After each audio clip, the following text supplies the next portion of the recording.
All right, well, good evening, everyone, and welcome to Free. I'm Ryan, and I'm the pastor and executive director here. It's good to be with you tonight. This is Noel Waisaki. Who's Did I say Waikoski? It's because she just changed her name because she just got married and she's got a baby coming in 9 days. That's the true. due date. It's like 100 days away. It's feels. 100 days away. Yeah.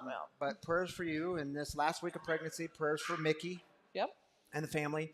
All right, y'all. Hey, glad you're here. This is a community for addicts, loved ones of addicts, and spiritual refugees. And what we do here is break the silence of addiction and create space for healing, recovery, and spiritual connection. And there's one thing we don't do.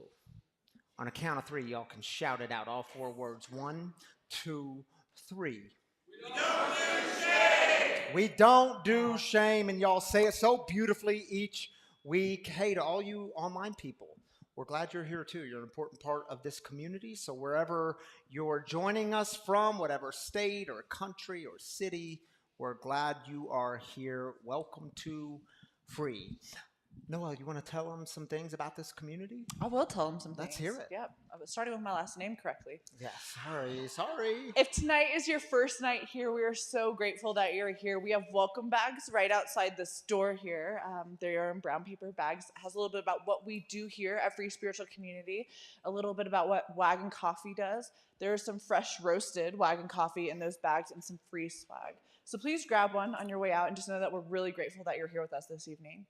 Also, if you do not get our weekly emails, we have Connect cards. They are in our donation boxes. There's one right there and one near the bathroom. If you could fill one of those out and you'll get our email and keep in contact with us throughout the week, that would be great too. This past Thursday, we kicked off Sober Open Mic Night with the Phoenix. We team up with the Phoenix on this. There was over 100. You guys can give it up for the Sober Open Mic Night for sure. Yeah. Woo-hoo! There was over 100 people in this room for that evening. Comedians and musicians and singers and poets. It's so good. 12 performers. And so the next one's going to be May 25th. It'll be a Thursday night again. We're sticking to Thursday nights for these. The doors open at 6 p.m. and then the performances are from 7 to 9. We are going to take 12 performers. Registration isn't open yet for May, but just know that those spots in March filled up really quick. They fill up if y'all want to perform. We would love to have you. So the next one for Sober Open Mic Night is May 25th, and we will be having them every other month for the next 5 months. Or I'm sorry, for the rest of the year. The rest of the year, yeah. So Leevon is our storyteller tonight, and you guys are in for a real treat. But I've got this video to show y'all. So here's a sneak peek. We try breaking patterns, cycles from what our parents did, and a lot of the times it works. I'm not saying 100%. Obviously, you fall back into habits. The habits of things that I'm used to for like survival mode and stuff, they still haunt you in certain situations, but they don't grasp you like they used to. They affect you differently. That's pretty much where I am. My good habits are coming to Free every week. As many meetings as I can, reaching out to certain people every day to, hey, I'm okay, the thoughts are good.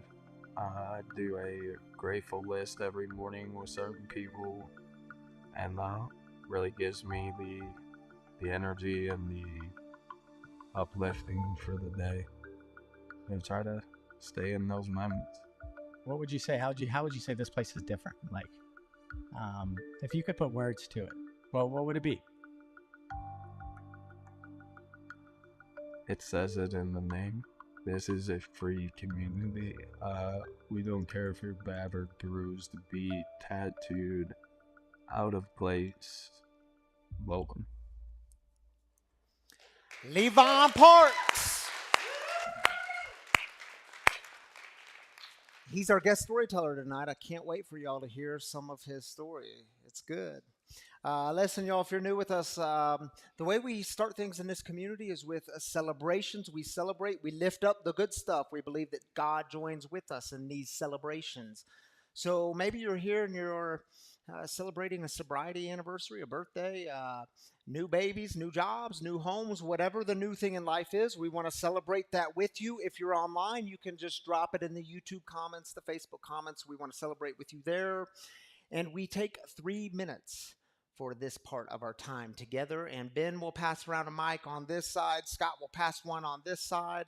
Just raise up your hand and let's do some celebration, shall we? Take 3.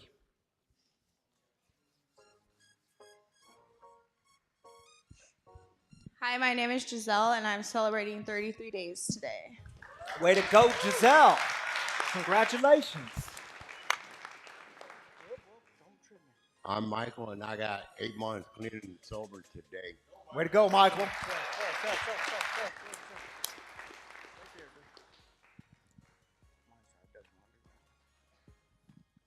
Hey, my name is Layla. I'm celebrating 14 days sober today. 14 days. All right.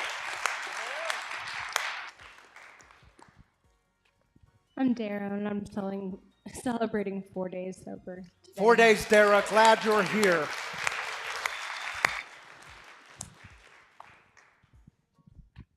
I'm Sam, and I'm celebrating 6 months. 6 months. All right.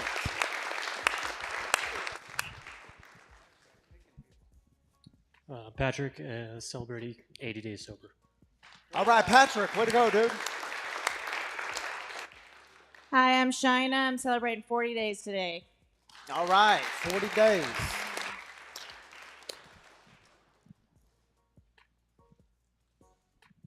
Hi, my name is Justin. I'm an alcoholic. I'm celebrating 29 days of sobriety today. 29 days. There you go, Justin. Hey, y'all. I'm Chris. I'm an addict, and I'm celebrating the fact that after almost a year of being a member of Free, my 5-year-old daughter, Brielle, who y'all have prayed for before, was hanging out with the kids at the 5 o'clock service, and her mother, my wife, was here at the service with me. So It was a beautiful moment, man. And y'all might remember we were praying for his daughter because she had leukemia and she's in remission now. So some more good news just keeps coming. Hi, I'm James, and 10 days ago I made a conscious decision to change my life. All right, James. Good stuff, dude.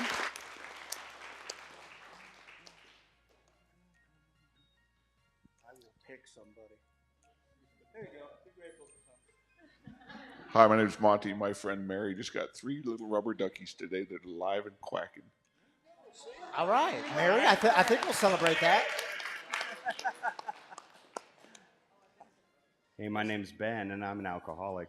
I'm going to be traveling with my family to San Francisco this next week for the kids' spring break, which I'm excited about. Going to see a sober friend for a few days. So I won't be here next week. Monday, I'm going to be celebrating 6 years of recovery. All right, Ben. We're celebrating your recovery, not the fact that you won't be here. Thank you, Ben. Anyone else? You got 6 seconds. My little sister and I are grateful for the fact that our parents are together and strong. All right. That's beautiful. We'll celebrate that. The Mrs. Tammy Canaday is joining me up here on the stage. Woo-hoo. Hi, guys. All right. Hi, Tammy. You want to take the first one for our online celebrations? Yes, Stephanie from YouTube. I'm celebrating a gift from God in the form of new x-rays of my spine that showed some significant things, and I'm grateful to get relief and sober through all of this. Way all to right, go, Steph. Stephanie. I'm glad you got some answers. Celebrating that with you. And you said the YouTube. Because you said the YouTube. I know. You rub off on me, yeah. The Facebook and the YouTube. Steven says, younger daughter just secured position as communications director for a congressman in D.C. Wow. Cool, Steven, we'll Steven. celebrate that with you, dude. Way to go to your daughter. And CJ says 185 sober today. Way Cool. to go, CJ. Julie. I love it because I get a text from Julie each Often, month yep. of her sobriety. And she anyway, it's a beautiful thing. Julie, you say, just found out I'm going to be a grandmother. Cool, Julie. That's congratulations, Grandma. That's big news. Good stuff.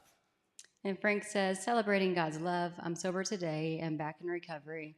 Thank you for being part of my recovery. Yes, Good Frank, stuff, Frank. celebrating you, dude. Stay on the wagon. Cindy says, celebrating Airbnb, teeny, creekside, tiny. Wow, hold on. Tiny cabin on gravel path. I can walk to curio shops, heaven on earth. Cool. I think we're going to celebrate that with you, Cindy. Hey, Mike says, spending the night making cupcakes and coloring eggs with my 4-year-old granddaughter. Sobriety is great. Yeah, you and those grandbabies. I love that you get time together. Thank you, Mike, for being a part of this community and sharing that with us. Thank you, Tammy Kennedy, for being up here with me. All right, y'all, we are in week 3 of habits.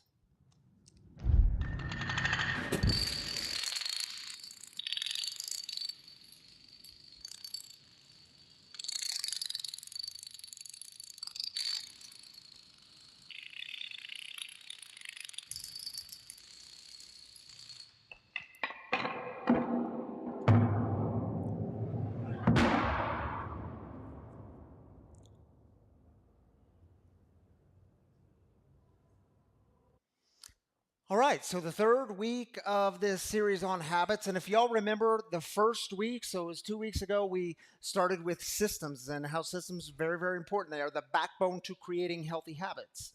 Then last week we talked about habits as in starting small and not giving up. And this week I want to come up a bit for some air and do a 30,000-foot view of just some very basic, simple reminders so we can keep going in the habits. And I'll start with this. What do you believe about yourself? Because you do know the habits you develop in your life will always be a direct result of what you believe about you, your identity.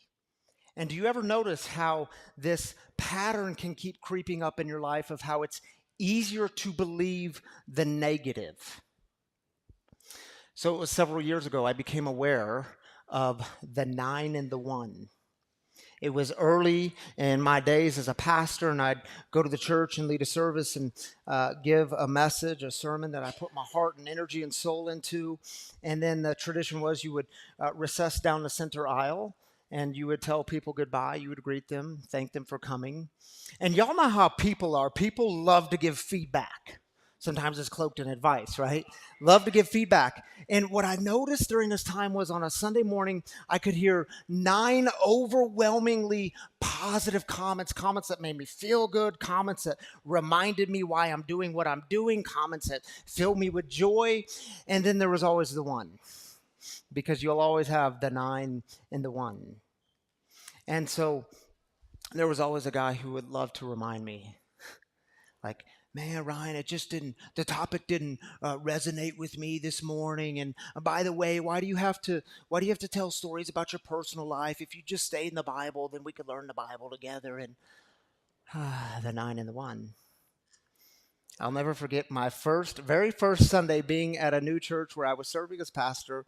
I get done with the service and I'm out in the back area, and a 9-year-old boy approaches me. And no lie, he comes up to me. Yes, Reverend Ryan, I was keenly aware of the Greek word you were teaching on this morning, and it was a beautiful moment how you had the entire community recite this word with you. However, you seemed to have lacked some of the cultural context of what was happening at that time, and so it really was referring to this. And by the way, the Greek word has Latin roots, so it's actually pronounced this way, not the way you were saying it. And the whole time he's talking to me, I'm like, dude, you're 9 years old. Why are we talking about the Greek? I mean, don't you have a bike to go ride? The 9 and the 1, you'll always have the 9 and the 1. And by the way, which one do you take home at night? The 9 or the 1? Yeah. Which one do you go to bed with? Which one wakes you up at 3 o'clock in the morning, reminding you of everything you're not? You're not good enough. You didn't do enough of this. You should have done more of that. You should have said this. You should have done this. Which one rules the next day? Yeah, it's the 1. The 9 and the 1. You know what else I started to notice about myself? It wasn't just the content of the comments. It was this nagging internal voice up here that kept saying things to me like, dude, You're better than this. Come on, man. Why can't you shake this? Come on, dude. You're a pastor. You're trained. It's been a week and this thing is still sticking with you. Why can't you let it go? Be reminded in your life, in your work, in your craft, in your recovery, you will always have the 9 and the 1 to deal with. 9 great things can happen in your day, and then you get that one text or that one email or that one negative conversation. You will always have to deal with the 9 and the 1. Or how about this? Have you ever heard a rumor about yourself? That's fun, isn't it? Yeah, how about this? Have you ever heard a rumor about yourself that was true? Of course not, because then it's no longer a rumor, it's just news.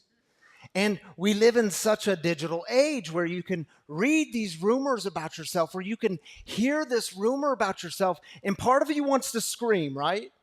Part of you wants to say, dude, if you're going to spread that rumor, if you're going to stray that far from the facts, at least make it interesting so that you make my life seem somewhat exciting.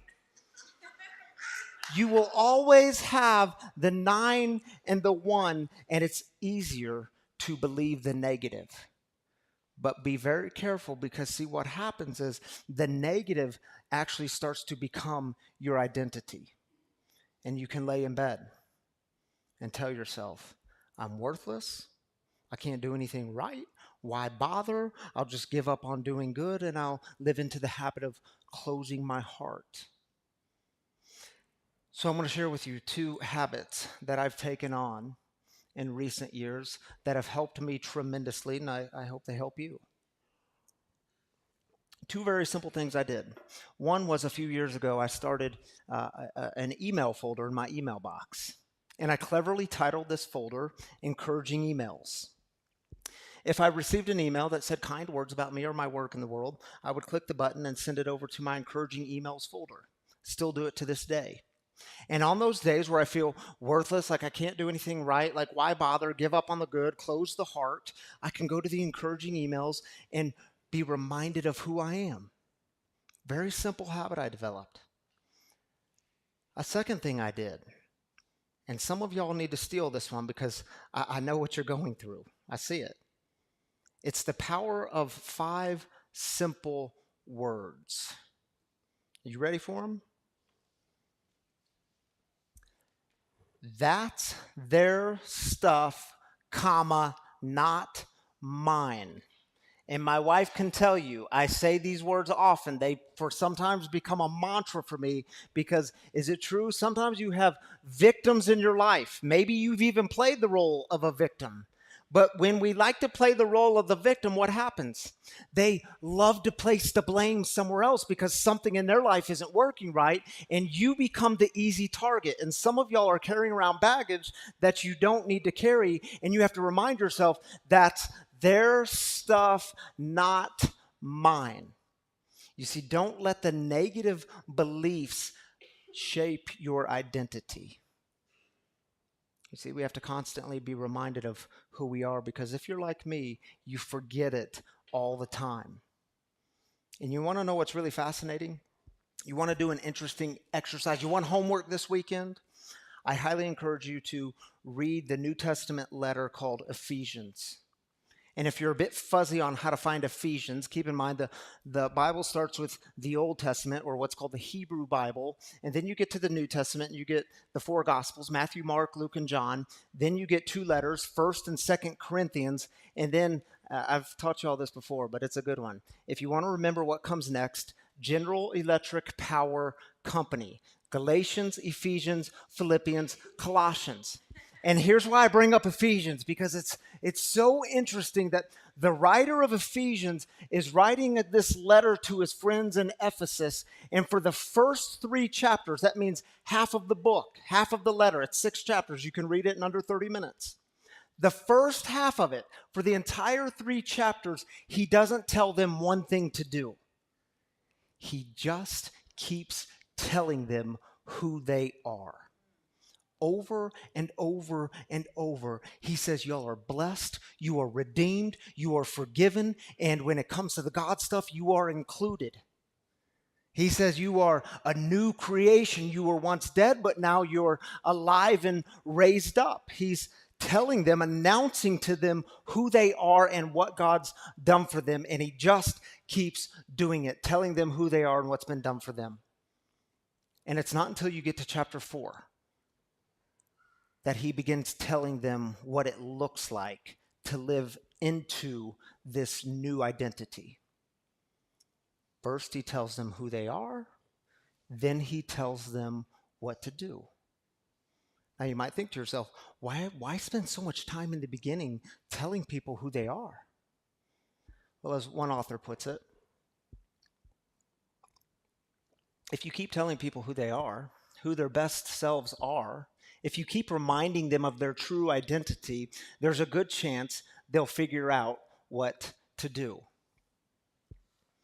So, my brothers and sisters, as you consider what to do, what habits to take on in your life, and some of y'all, last week you wrote down habits to take on. You wrote it on a little Post-it and stuck it to the stage, and we prayed over them at the end. The week before that, you wrote down one word that you would ask God for to help you get started, whether that be patience or wisdom or strength. So as you consider what to do, what habits to take on, do you know who you are? Do you know how God sees you? And let me remind you, you are blessed, redeemed, forgiven, and included, and you completely belong. For many of you in this room, you were once dead. Is it true? You were dead in your addiction. I mean, you didn't have any ounce of life in you. You were hurting yourself. You were hurting other people. You were causing chaos in the world around you. And then God did a new thing in your life. You came into recovery.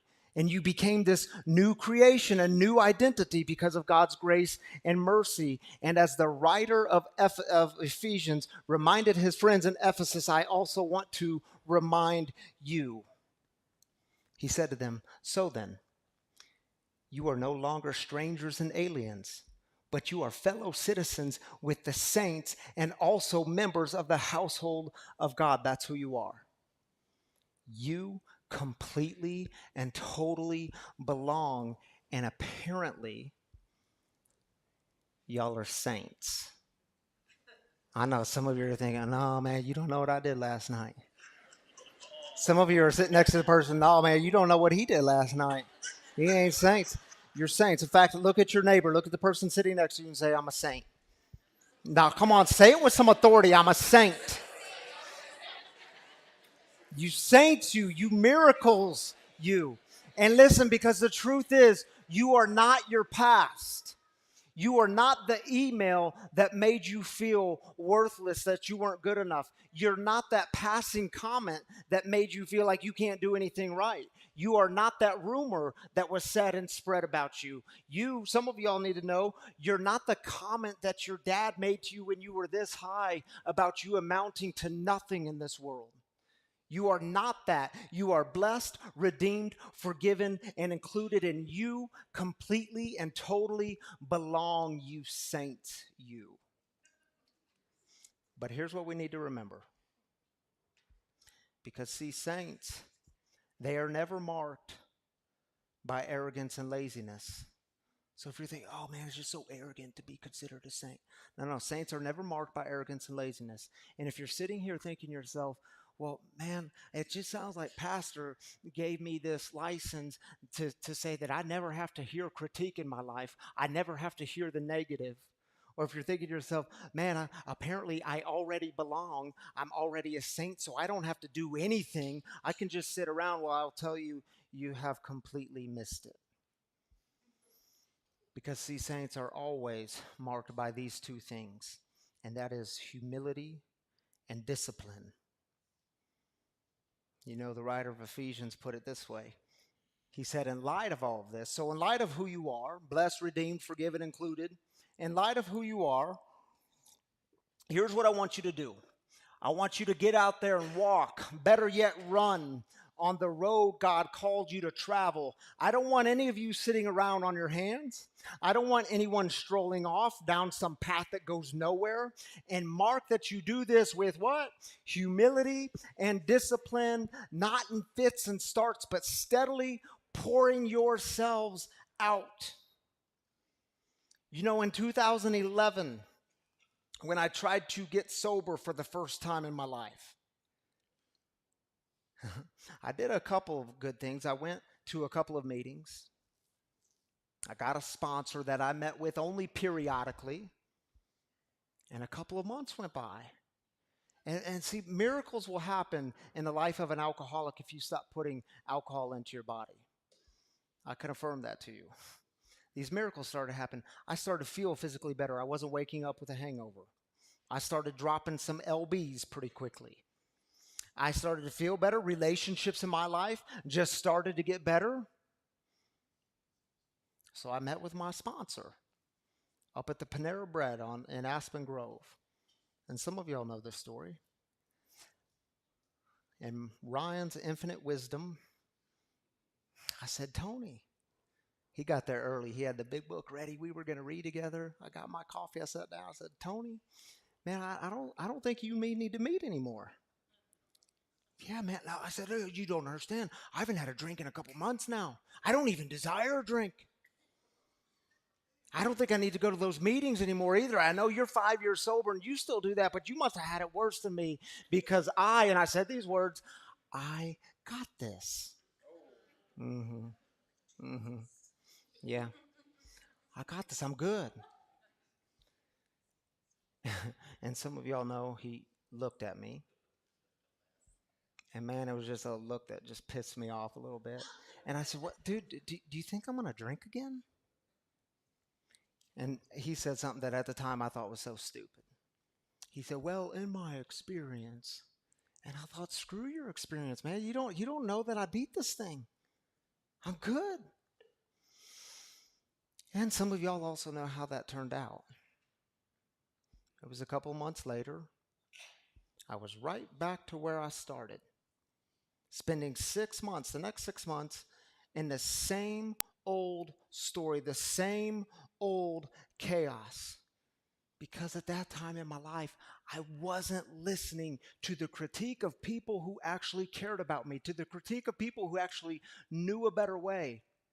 I did not know who I was. I wasn't yet convinced I was a real alcoholic. I thought I was cured.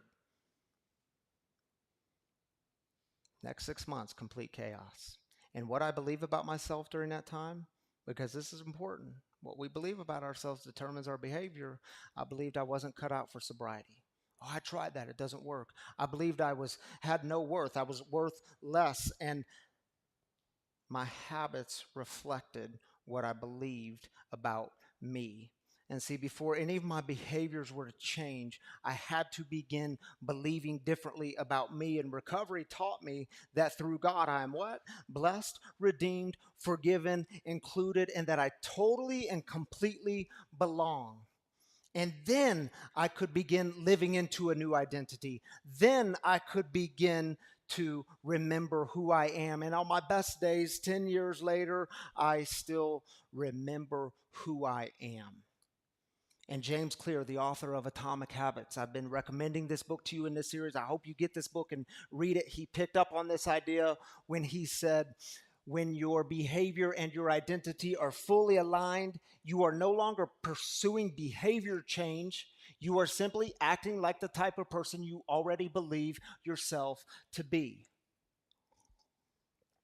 So my brothers and sisters, who do you believe yourself to be? Because this will determine your habits. If you have this belief about yourself that, oh, I'm just lazy, it's still the way I was made, I'm a lazy person, well, then you'll probably never have disciplined habits in your life. If you carry around this belief about yourself because you're dealing with anger and you're going to buy into your own BS about, well, God just created me with that hot temper. I mean, I've had a hot temper since I was a little boy, and that's just the way I am. If that's your belief about yourself, then you're probably going to continue in the habits of flipping people off in traffic, of cutting people off in traffic, and then blaming them, and they're going to be chasing you and you're never going to have healthy habits of driving. And some of y'all just need Jesus to take the wheel. If you believe that the gift of your body doesn't really matter, then you're probably never going to develop healthy habits of exercise and physical activity. Why would you?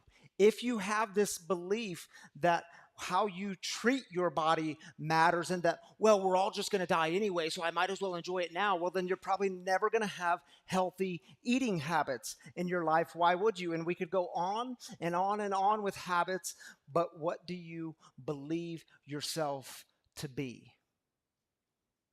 And by the way, talk to anyone who's struggling to get sober.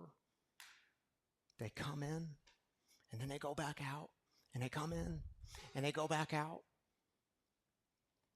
Talk to them. I promise you, they don't yet believe who they are. They're stuck in the old versions. They're stuck in the old story.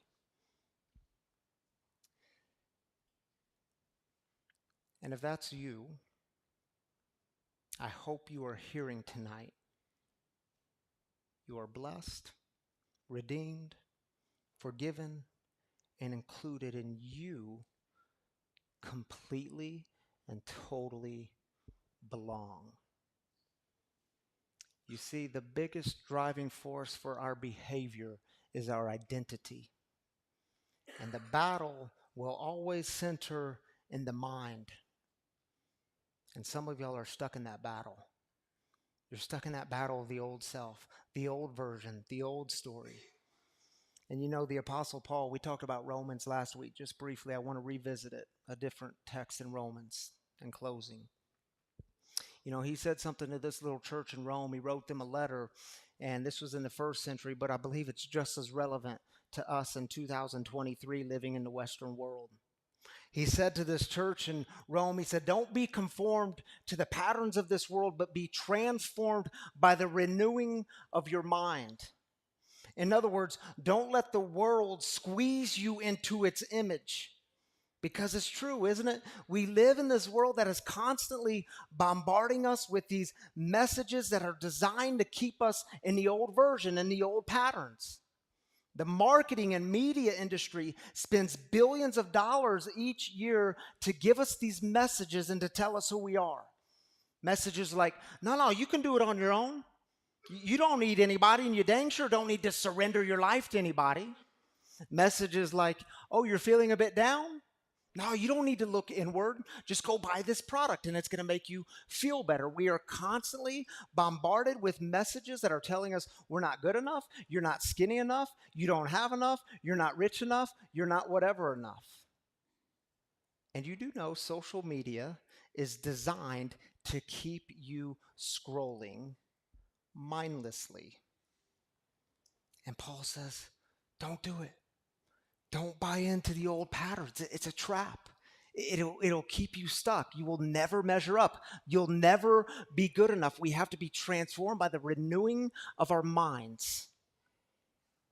And so I want to close with some words he used when he said, so here's what I want you to do.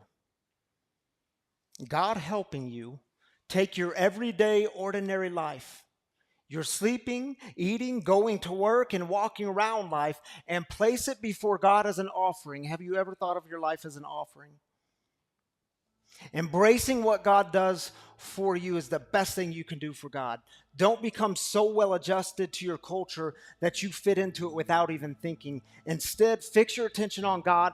You'll be changed from the inside out. Mind, heart, habits. Mind, heart, behavior.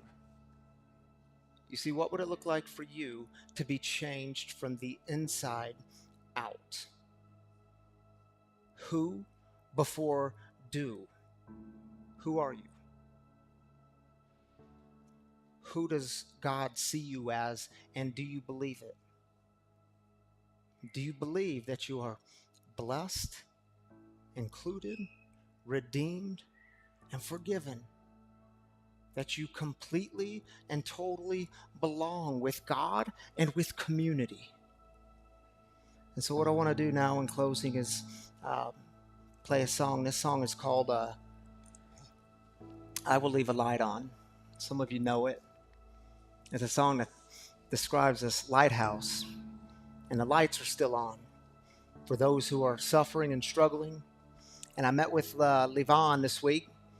We met and talked to my office, and man, he said something so profound to me. He said, you know, my childhood churches would try to pull me in by telling me how bad I was. And he said, y'all pulled me in here because you told me I belong. And I'm so glad this community could be one where the lights were on and the lights stay on for those who are struggling, because that's what we're about.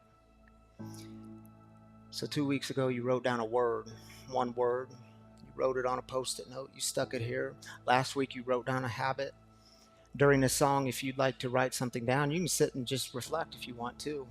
But if you want to move up here and write something down on one of the Post-it notes and stick it to the stage, I encourage you, what's one word you need to remember who you are? What's one word? Or maybe it's a short phrase. One thing you need to remember who you really are. Now's your time.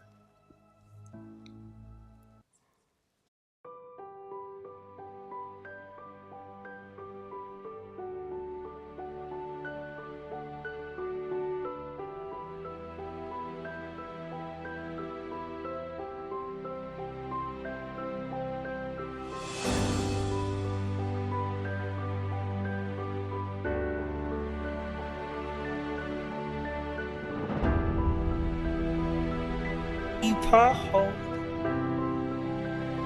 If you look into the distance, there's a house upon the hill. You're hiding like a lighthouse. It's a place where you'll be safe to feel like grace, cause we've all made mistakes. If you've lost your way, and I will leave the light on.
All right, y'all, if you're new with us this evening, you should know that each and every Saturday night we have a guest storyteller in the house to join with me up in the living room to share some of their experience, strength, and hope around the subject and issue at hand. And tonight I'm so excited. You saw a little bit of them up there. Leevon Parks, my brother from another mother. And hey, Leevon's going to be celebrating, God willing. We don't do frontsies, but we will be celebrating hopefully on Wednesday, 4 months clean and sober. Now, here's the deal. Some of y'all know Leevon as Red. That's how I met Leevon. He was Red, but now he's Leevon. And he's going to talk about some of the identity changes, new identity, new life that he's finding. He shows up here each and every week. He's the first one here in the afternoon, and he comes with his kids. He's finding... well, shoot, I won't say anymore. I want him to tell the story. Leevon, come on up here, dude, and join me in the living room.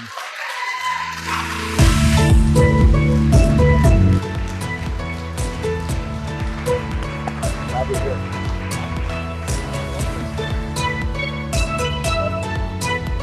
Let's do it.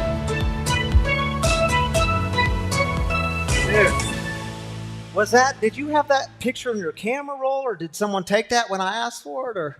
So I actually took that picture at Transition Sober Living. There you go. Get in transitions in there. Scott Mounts. Scott Mounts, in the ladies house. and gentlemen. But yeah, it was in the camera. It's a great photo, man. It's Leevon. That was my that was one of my favorites. I like it, man. 90 days. So now Leevon has been coming around this community since you got clean and sober, dude. And tell us a little bit, because I've noticed some people here still call you Red, but you're not Red, you're Leevon. And I want people to hear kind of this identity change that is happening. And I said it last service, I want to say it again. Leevon is a hangout with the sober souls. And I say that because, man, when we get y'all up here and just getting to know y'all, you're some of the kindest, gentle souls we have here. And in fact, I said last service, the Sober Souls constantly gets named as the kindest, most respectful group out of the 26 groups. And if you're part of a different group, no shame on y'all. They're just, they constantly get these very high remarks. So good on y'all for doing that. Yes, Sober Souls. That's a motorcycle club, by the way. Sober Motorcycle Club. All right, so tell us from Red to Leevon. So back in St. Louis, I was known as Red for, people I hung out with and everything. Come out here and stopped doing hard drugs. I stopped with the meth and the heroin, and I was looking for jobs and stuff, and Red just stuck. And I started introducing myself to everybody as Red. Like, this is the new guy, new me, new persona, like the Clark Kent to my evil Superman, if you will. And it just stuck for a while. And like, because of what I'm pursuing in my life right now, I have a mentor who told me more formal. And I brought Leevon back for redemption. Like, that's the name my mother gave me. And since we've been talking about new life and everything, I thought, well, why not give this poor bastard a shot? Yeah, dude, you get to actually be who you are. Yeah, absolutely. Born and raised, I was thinking about selling cartoon balloons and everything. Good. You could do that, But tell people, wasn't it at 18 you started using harder drugs, and so I know it wasn't until your 20s you started with meth, but 18, we were living in Troy, Missouri, and Troy, Missouri. Me and Leevon, we're from similar necks of the woods. Mm-hmm. Neck of the woods. You know what I meant. Yeah. Troy is just outside of St. Louis. Troy is about 45 minutes away, and then we also lived in Moscow Mills, Missouri. Yeah, which is, by the way, one of the meth capitals of the U.S. I mean, hardcore stuff.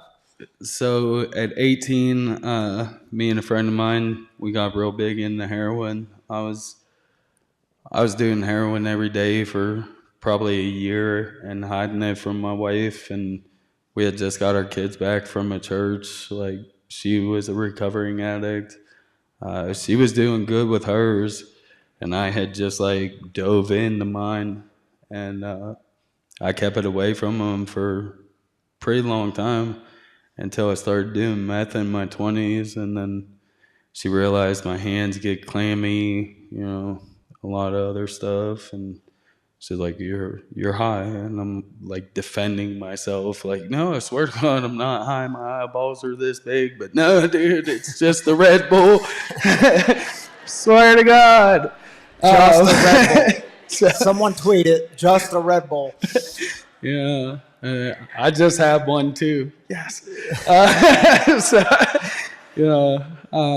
So me and her decided, it was time for a change, and we decided to go to Arizona, and I ended up here. So. Yeah, so tell us, we're glad you ended up here. And glad by accident you kind of stayed here. But what happened 4 months ago? I mean, 4 months ago is when your life completely changed. So 4 months ago, I was working at a mom and pop Harley shop, and I made a lot of what I would call good friends at the time. You know who I'm talking about. My nephew's anniversary of his death came up. It was 11/29, and I decided to go balls to the wall with it. And I think I had meth, crack, alcohol. I think they said there was some ketamine in there, and what's that, fake heroin, fentanyl.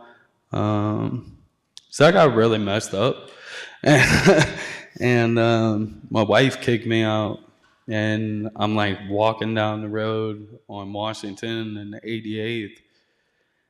And I'm like, we should just go get more fucked up. Like, we should just end it. Like, what's the point? So I ended up calling Donna Norton, who works in recovery, and she's like, I can help you out.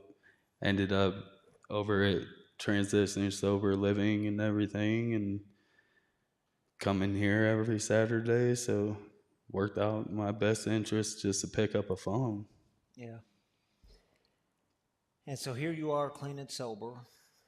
But you told me your nephew and your mom are pretty big inspirations in your recovery. And it was back in 2019, back in Missouri, some tragedy struck your family. Yeah.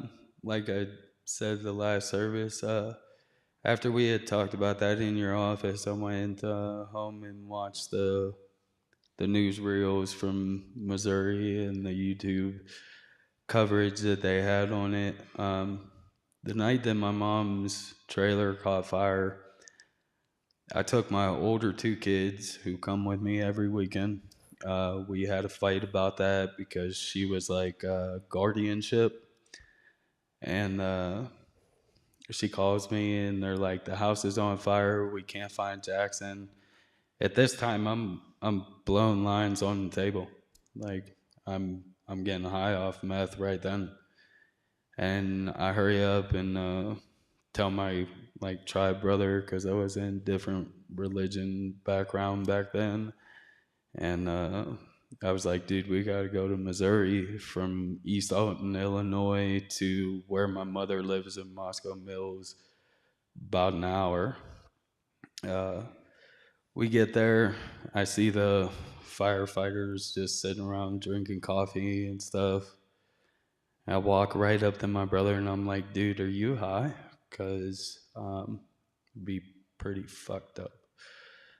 Like, kind of trying to blame him for me being high at that point in time. He's like, no, man. I knew he was lying to me. We were both higher than, whatever. And I still can't, live that down. Like, I waited. I was the last one to leave. I didn't leave his body there for them just to take care of. And this was your nephew who was 7, right? Yeah. He didn't make it. No, he got crushed by the roof, and when I made him open the bag, he was like, the only thing that you can notice on us Parks boys are either the red beards or the blonde hair, and we ain't growing no hair no time soon. So, but he was blonde as ever, man, and I didn't touch meth after that. I refused. I actually started hating meth heads. Like, you get a lot of them over here. We were homeless for a while over off Federal and stuff. They'd be like, hey, man, you got some ice? And I just wanted to annihilate those people. Because you see the destruction of it. Absolutely. So your nephew's an inspiration. Your mom was always a stable presence in your life. When did your mom pass? She was about a year and a half after my nephew. And I just concluded that was like broken heart. Like, Jackson was her, we ain't gonna call him favorite, but we'll just say favorite. You know what I mean? Like, grandparents all got him. Don't lie. So, like, they were like trying to boost up his whole COVID thing. You know, my mom died of pneumonia, just like my father did, like my paternal father. The man that raised me is a whole different beast. He's just amazing. I hope to be like that man one day. So, dude, here you are, 36 years old, almost 4 months clean and sober. And I love it. Someone was saying at the last service as they were walking out, they said, man, some churches would be leery of Leevon walking through their doors, and here we give them a microphone. I was going to beatbox for y'all, but there's too many. That's next time. Sober open mic night. So tell us, what's the last 4 months been like? What brought you here? What keeps you here? Well, so what brought me here actually was a friend from a Tuesday meeting. She's like, you want to go to church? And I was like, I go to fucking church, huh? We didn't hear it all the way, but we trust it was negative. Yeah, I guess we could try that. So I get here and I see you, and like I was like, "Whoa, dude, he's tatted up. We're gonna sit here and listen." I was like, "Tell me something good." So, we were starting with the authenticity, and every step of my what I'm doing in my life right now just requires me to be the authentic me, which is Leevon. And we had talked about it in your office. I didn't know who the fuck I was or who I was supposed to be. You know what I mean? And like you had brought up, I'm hanging around the Sober Souls, which is an amazing group of guys that just teach and teach and teach. And if you fuck up, they let you know.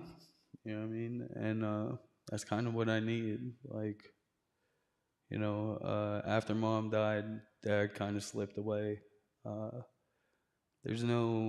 I've always had like brother figures or, older brother figures that I looked up to even in my addiction. And now I have that in my sobriety. And then, I come here every Saturday since I first heard you speak, and I pray I develop those habits that keep bringing me back. Not me myself, but God brings me back, or higher power, whatever you want to call it. How was that for you praying? Like, you weren't exactly a spiritual man before you got sober. Now you're a praying man. What? Usually, my prayers consist of, look, dude, I'm going to fuck it up, so you might as well just take it. You know what I mean? It's a pretty good prayer. I mean, because, listen, there ain't no getting around. That was another big thing for the Leevon and Red thing. Leevon, as an addict, fucked everything up, man. He just did. There wasn't getting around it. If you told me this was good for me, I'm still gonna do this shit. I mean, it's just rebelliousness, pride, ego, all those things controlled who I thought I had to be. And so these new habits you have of going to meetings, praying. You talk about in the video, you do a gratitude list every morning. I hope y'all are catching it because we started this series. If you remember, my sponsor was our guest storyteller who has 47 years of sobriety. Dr. Trina, Trina was here last week. She's got 21 years of sobriety. And here Leevon is with 4 months, almost 4 months. And no matter how far you are, 47 years or 4 months, the habits are by and large the same, aren't they? Staying connected, praying, connecting with God, connecting with other people. Such a beautiful thing that's happening in your life, this transformation that happens. Well, we talked about finding hope, you know. Yeah. I wear these 3 rings on my fingers now because my fingers used to say hopeless. The 3 rings cover up the LES, and now it says hopes. You know, I wake up every day with hope. I try to let hope guide me when it comes to my faith, when it comes to my sobriety. You know, it's not up to me. You know. So how is it coming here with your kids? I know you're here with your kids. You're, like I said, you're the first one here in the afternoon, sitting there playing cards, drinking your coffee. So me and my kids have had a rough go at it. Like I said, my mother having guardianship for I think it was close to 7 years. We just got him back like 3 years ago when we moved out here before she had passed. So there's a lot of, you know, we'll call it stepdaddy shit, you know. Like my son's 17 now. Even though we live so close, like we were always a block, 2 blocks away, town over, I wasn't there. I was always getting high. I mean, my breakfast ritual was a hot rail. By lunch, I was doing raw heroin. And by dinner time, I was trying to do as much heroin as I could do to, like, you know, just end it. Like, I'm done. Well, dude, I am so glad you and your family are part of this community. And by the way, if y'all get fuzzy on, well, I don't know where this new identity, new creation stuff, new life stuff is, it's right freaking here. And it's all around us. We got to point to it. Leevon, I'm so glad you're here, clean and sober. I'm so glad you're part of this community. And I told you, people miss you when you're not here. Like, people, where's Leevon? So you got to keep showing up because other people need you here. We get to spread hope. From hopeless to hopes. Absolutely. I love it, dude. Absolutely. Leevon Parks, ladies and gentlemen. Thank you. My man. I'll take that from you.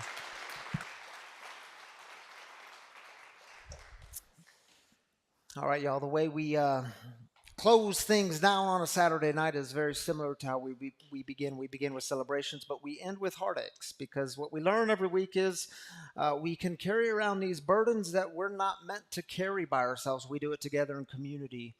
And so this is a really important closing part of our time together.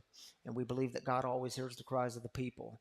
So just like we did with celebrations, we do it with heartaches. We take 3 minutes. If you've got a burden you're carrying, just put words to that burden. If you're online, drop it in the YouTube comments, the Facebook comments. We will pray for you there. We pray for one another, lift one another up, and remind each other that you are not alone. And so Scott and Ben will pass around some mics. That one's not on. You'll have to turn it on, Scott. And just raise up your hand and share your burden. Yeah, I'd like you to pray for my daughter, Bella. She's out there doing fentanyl. All right, man. Prayers for Bella. I'd like to pray for, I'm Leevon. I'd like to pray for my mother-in-law, Marie. She's going through some health issues right now, and it's looking rough. So, thank you. Praying for your mother-in-law. Hi, Nancy, alcoholic. I just want to send out a special intentions for all the mom and dads who are frightened every day their children walk out the door and go to school. Yeah. Thank you Yeah, for my lifting name's them up. Justin. I ask that you lift up Kendall in prayer. She had surgery and there's some complications afterwards. All right. Prayers for Kendall. My name is Giselle, and I just want everyone to pray for my mom. I haven't seen her in 3 years, and she's a drug addict. So. All right. Prayers for your mama. My name's Chris, and I want to pray for strength for my cousin's wife because my cousin just took his life recently. Prayers for them, man. Prayers for you. Yes, hi. My name's Anton, and I would just ask that you all continue to pray for my daughter. She's in a treatment center, and she's been there a couple of weeks. Her name's Emma, and she's doing well. So I keep tabs on her. All right. We're going to continue to pray for and lift up Emma. Glad she's doing well.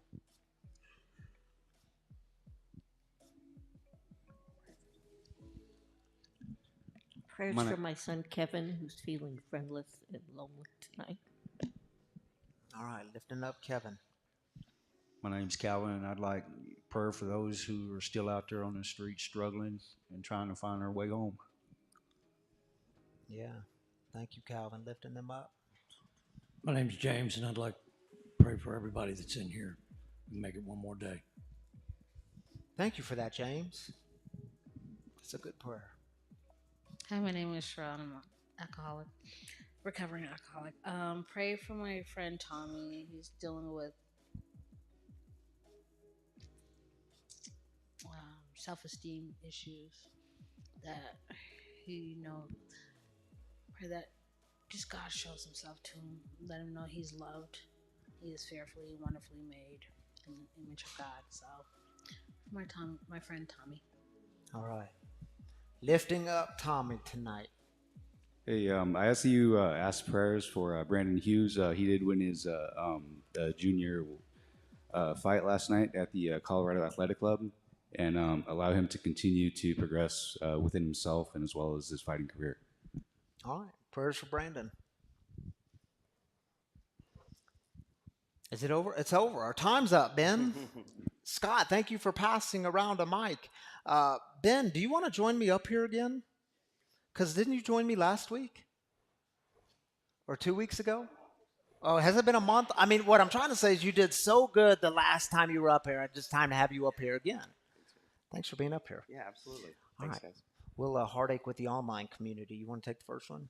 Absolutely. All right, Roger, praying for all in recovery. Yeah, that came up a couple times tonight. Thank you all for those prayers. This community. Jen says, amen, prayers for my mom. All right, prayers for your mom, Jen. We're continuing to lift her up. All right, Stephen, please pray for Miss I.B. in Philadelphia, Pennsylvania. Lost her 19-year-old son at the hands of 3 young people.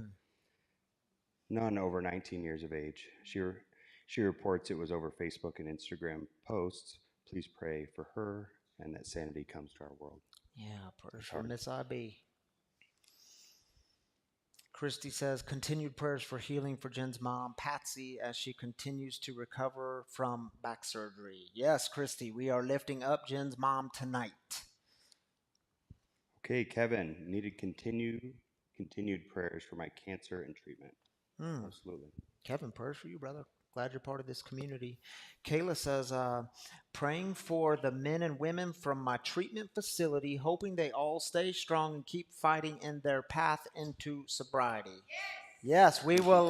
We're going to clap for that heartache and prayer. Thank you for lifting them up, Kayla. And it was good to meet you this week in person. Ben, thank you for being up here with me. Thank you. Hey, is Leevon, you're still in here? Are your kids still in here? Are they? Well, in just a moment, I want to have you all join me up here and close us in what we call the Serenity Prayer. But before I do that, I need to let you all know that part of how we keep this mission thriving in the community of breaking the silence of addiction, creating space for healing, recovery, and spiritual connection is really and truly through your generous giving. So for those of you that have been a part of that, first, thank you. Thank you for, I know many of you have made that a spiritual practice in your life. It's a sacrificial practice in your life, and we just want to say thank you for that. I mean, truly, without your giving, it is very difficult to exist. So I want to let you know, if you feel compelled to give tonight, we encourage it. There's a giving box here. It's cleverly titled Giving, and there's another giving box just outside of those doors if you want to give. And if you're the online people like we are in this digital age, there's 3 ways to give online. You can download the app. The app is free to download. It has all our content on it, but it also has a giving option there where you could do weekly, monthly, or one time, however you want to do it. You can also go straight to the website, freespiritualcommunity.com/give, and you could give there or text the number on your screen, and it walks you through a simple set of instructions. And truly, y'all, when I say this, I hope you hear it. Your giving, your generosity here makes a huge difference. So thank you for being a part of that. The wagon's next week. I'm telling the wagon story next week of why our central image here is the wagon. But Leevon and Lolita and Jaron, you want to join us up here? Come on now. I know I didn't ask you beforehand, but I hope it's okay to just totally put you on the spot. It's okay. They're used to that. They're used to it. I know Dad does it to them all the time. Y'all take the center stage now because you got to be in the camera angle. All right, I want to invite y'all to just open up your hands. Hopefully you can be open to Spirit dwelling in our midst, moving in our midst. You want to take us out with the serenity prayer? God, grant us the serenity to accept the things I cannot change, courage to change the things I can, and the wisdom to know the difference. Amen. And my free brothers and sisters, may you remember who you are this week. Redeemed, included, forgiven, blessed. And because of that, may you experience all kinds of grace and peace. And we'll see you next time. Hey, man. Awesome. Love you, brother. Thanks for being here. Hey, thanks for having me.